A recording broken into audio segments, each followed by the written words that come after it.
국민의힘 권성동 당대표 권한대행 겸 원내대표와 더불어민주당 이재명 대표가 잠시 후에 만남을 갖습니다. 네, 윤석열 대통령에 대한 탄핵소추안이 국회에서 가결된 뒤 첫 만남인데요. 오늘 어떤 이야기가 오갈지 주목되고 있습니다. 국회로 가보겠습니다. 이재동 기자 전해주시죠. 네, 권성동 당대표 권한대행 겸 원내대표와 이재명 대표가 잠시 뒤인 오후 2시부터 국회 민주당 당대표실에서 만납니다.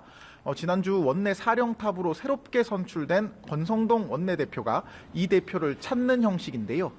인사차 만남이긴 하지만 탄핵소추안이 국회에서 가결된 뒤 첫 만남인 만큼 전국 수습 방안 등이 자연스레 언급될 전망입니다. 이 대표는 권 원내대표에게 자신이 제안한 국정안정협의체 참여를 촉구할 것으로 보이고요. 여야가 이견을 보이는 국회 추천 헌법재판관 3명의 임명 문제에 관한 의견을 주고받을 수도 있습니다. 이 밖에 한덕수 대통령 권한대행 국무총리의 거부권 행사 여부 등 주요 현안이 두루 언급될 가능성이 있는데요.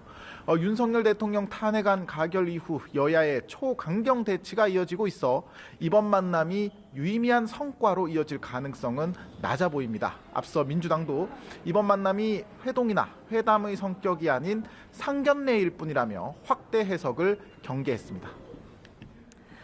네, 그리고 헌법재판소 재판관 3명을 임명하는 절차를 두고 여야의 입장이 극명하게 엇갈리고 있는 가운데 민주당이 단독으로 인사청문회 절차를 시작했습니다. 관련 내용도 전해주시죠.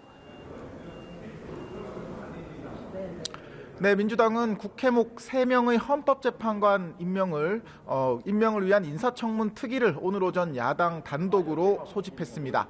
여당 의원들이 모두 불참하면서 국민의힘 정점식 의원이 내정됐던 위원장에 최연장자인 민주당 박지원 의원을 임명하기로 했습니다. 오는 23일부터 이틀간 인사청문회를 실시하는 안건도 단독으로 처리가 됐습니다. 민주당은 오는 27일 본회의에서 야당 단독으로라도 임명동의안 표결을 강행한다는 계획입니다. 다만 국회에서 헌법재판관이 추천돼도 한덕수 대통령 권한대행 국무총리가 권한을 행사하지 않으면 임명은 진행될 수 없습니다. 민주당은 오늘도 한 권한대행에게 야당이 단독으로 처리한 양곡관리법 등의 제2요구권을 행사하지 말라고 촉구하는 등 견제구를 던졌습니다. 재판관 6인 체제를 유지하길 바라는 여당과 재판관 9인 체제로 신속한 결정이 나오길 바라는 야당의 입장이 팽팽히 맞서면서 여야 대치 상황이 계속될 것으로 보입니다.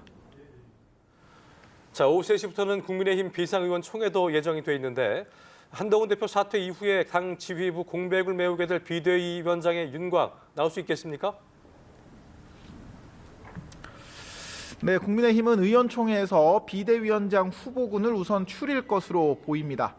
일단 비대위원장은 당내 인사가 맡아야 한다는 공감대는 이뤄졌습니다. 여기에 조기 대선 상황까지 고려한 지도부 구성을 두고 고심 중인 것으로 전해지고 있습니다. 후보군으로는 권영세, 김기현, 나경원 의원과 원희룡 전 국토교통부 장관 등이 거론되고 있고요. 권성동 원내대표가 비대위원장까지 겸임하는 방안 역시 언급되고 있습니다. 다만 권 원내대표는 오늘 출근길에서 비대위원장 겸직과 관련한 얘기를 자신에게 직접 말한 사람은 없다며 의총에서 의원들의 의견을 들어보겠다고 말했습니다. 당내 4선 이상 중진 의원들은 의총에 앞서 잠시 뒤 회의를 열고 관련 논의를 진행합니다. 지금까지 국회에서 전해드렸습니다.